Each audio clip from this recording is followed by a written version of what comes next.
में प्यारे दोस्तों, इस वीडियो में हम भारत के संपूर्ण पर्वत एवं चोटी का पार्ट 2 अध्ययन करेंगे।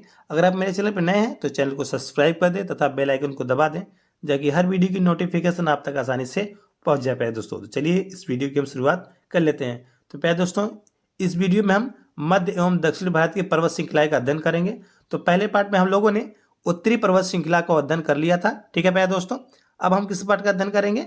हम करेंगे मध्य एवं दक्षिण भारत की पर्वत श्रृंखलाओं को अध्ययन करेंगे। ठीक है प्यारे दोस्तों, तो चलिए इस वीडियो की हम शुरुआत कर लेते हैं। प्यारे दोस्तों, सबसे पहले हम बात करेंगे अरावली पर्वत श्रेणी। तो अरावली पर्वत श्रेणी श्रृंखला पश्चिम दिशा राजस्थान में स्थित है। राजस्थान में इस पर्वतमाला को अडावाला पर्वत के नाम से जाना जाता है, इस बात को आप ध्यान में रखिएगा। ठीक है प्यारे दोस्तों, अरावली पर्वत श्रृंखला सबसे प्राचीन पर्वत श्रृंखला है। इसका निर्माण 570 मिलियन वर्ष पूर्व हुआ था। ठीक है प्यारे दोस्तों, इस पर्वत श्रृंखला का 79.49% भाग राजस्थान में स्थित है। ठीक है, इसका विस्तार राजस्थान के अलावा गुजरात, हरियाणा, दिल्ली के रायसीना पहाड़ी तक होता है। ध्यान देने वाली बात यहाँ पर है कि दिल्ली में स्थित राष्ट्रपति भवन रायसीना के पहाड़ी पर बना हुआ है, जो अरावली पर्वत श्रृंखला का भाग ही है। इस बात को आप हमेशा ध्यान में रखिएगा। ठीक है प्यारे दोस्तों, इस पर्वत माला की सर्वोच्च चोटी गुरु शिखर है, जिसकी लंबाई 1722 या फिर 1727 मीटर है। ठीक है प्यारे दोस्तों, तो ये आप देख रहे होंगे, ये अरावली पर्वतमाला है और ये इसका सर्वोच्च चोटी गुरु शिखर है। ठीक है प्यारे दोस्तों, इसके साथ साथ ही आप याद रखिएगा कि बानस, लूनी, साखी, साबरमती नदियों को उद्गम भी जो है अरावली पर्वतमाला से ही होता है। ठीक है प्यारे दोस्तों, तो आया आपको समझ में आ रहा होगा। अब हम बढ़ चलते हैं आगे। प्यारे दोस्तों, हम बात करने वाले हैं विंध्याचल पर्वत श्रृंखला की। विंध्याचल पर्वत श्रृंखला पहाड़ियों की टूटी फूटी श्रृंखला है, इस बात को ध्यान रखिएगा। ठीक है, क्योंकि इसका कई खंड खंड में विभाजित है।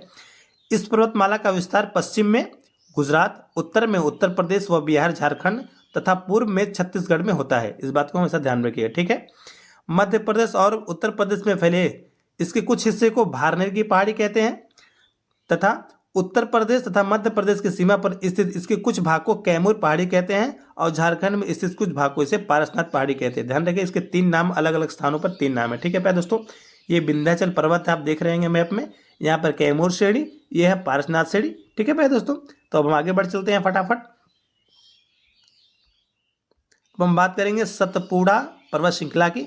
सतपुड़ा पर्वत भारत के मध्य भाग में स्थित है। इसका निर्माण मुख्यतः ग्रेनाइट और बेसाल्ट चट्टानों से होता है। ठीक है, यह पर्वत 3 श्रेणियों में विभाजित है। पश्चिम यानी गुजरात में इसे राजपीपला कहते हैं।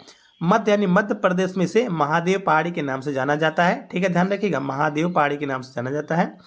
पूर्व यानी छत्तीसगढ़ में मैकाल पर्वत श्रेणी के नाम से यह प्रसिद्ध है। ठीक है, मैकाल पर्वत श्रेणी। ठीक है, सतपुड़ा पर्वत श्रेणी की सर्वोच्च चोटी धूपगढ़, जिसकी लंबाई 1350 मीटर है, जो महादेव पहाड़ी पर स्थित है। ठीक है, यह पर्वत श्रृंखला उत्तर में नर्मदा नदी तथा दक्षिण में ताप्ती नदी के बीच ये बहती है। देखिए, ये उत्तर में ये नर्मदा नदी है और ये दक्षिण में जो है ताप्ती नदी है। इसके बीच में ही इस पहाड़ी जो है स्थित है। ठीक है, इसके साथ साथ याद रखिएगा कि नर्मदा नदी, महानदी, ताप्ती नदी का उद्गम जो है इसी पर्वत श्रृंखला से होता है प्यारे दोस्तों। ओके, तो यह आपको समझ में आ रहा होगा। बढ़ चलते हैं आगे।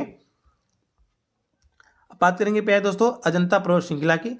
तो अजंता पर्वत पूर्णतः महाराष्ट्र में स्थित है, यानी इसका पूरा जो भाग है वो पूरी तरह से कहाँ स्थित है? महाराष्ट्र में स्थित है प्यारे दोस्तों। ओके, ध्यान रखिएगा कि इसमें 29 चट्टानों को काटकर बौद्ध स्मारक गुफाएं बनाए गए हैं, जिसे अजंता गुफा कहते हैं। ठीक है, जिसे क्या कहते हैं? अजंता गुफा कहते हैं। अजंता गुफा 1983 से यूनेस्को के विश्व धरोहर स्थल में शामिल है। ये भी परीक्षा में पूछ लिया जाता है। इसके साथ साथ ही आप इसको याद रखिएगा कि सतमाला पहाड़ी हरिश्चंद्र पर्वत श्रृंखला महाराष्ट्र में ही स्थित है। ठीक है, देखिए ये अजंता गुफा है, ये अजंता पर्वत कह लेते हैं। यहाँ पर ये सतमाला पर्वत श्रृंखला और ये हरिश्चंद्र पर्वत श्रृंखला। ठीक है प्यारे दोस्तों, अब हम बात करेंगे नल्ला मलाई पहाड़ी की। तो नल्ला मलाई पहाड़ी भारत के दक्षिण भाग के पूर्व यानी आंध्र प्रदेश में स्थित है। ठीक है, ये दक्षिणी भाग है इस साइड का और ये इसका पूर्व भाग है। ठीक है, और यहाँ पर जो है आंध्र प्रदेश में नल्ला पहाड़ी जो है स्थित है। ठीक है प्यारे दोस्तों, इसका सर्वोच्च शिखर भवनानी कोंडा, जिसकी लंबाई 1100 मीटर है। इस बात को आप ध्यान रखिएगा। यह पहाड़ी कृष्णा नदी तथा पेन्ना नदी के बीच में स्थित है। ठीक है, इस साइड से कृष्णा नदी निकलती है और इस साइड से पेन्ना नदी, इन दोनों के बीच में ही नल्ला मलाई पहाड़ी जो है स्थित है प्यारे दोस्तों। हम बढ़ चलते हैं आगे।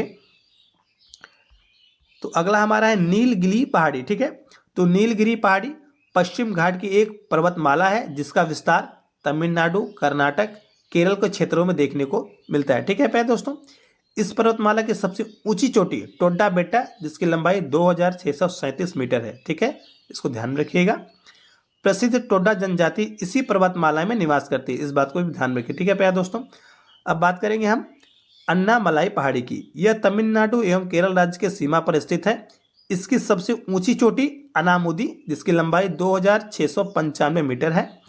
इसका अन्य नाम एलिफेंट पहाड़ी भी है, इसलिए प्यारे दोस्तों क्योंकि इसके जंगलों में एलिफेंट काफ़ी ज़्यादा मात्रा में पाए जाते हैं। ठीक है प्यारे दोस्तों, तो अगला हमारा है कार्डमम की पहाड़ी।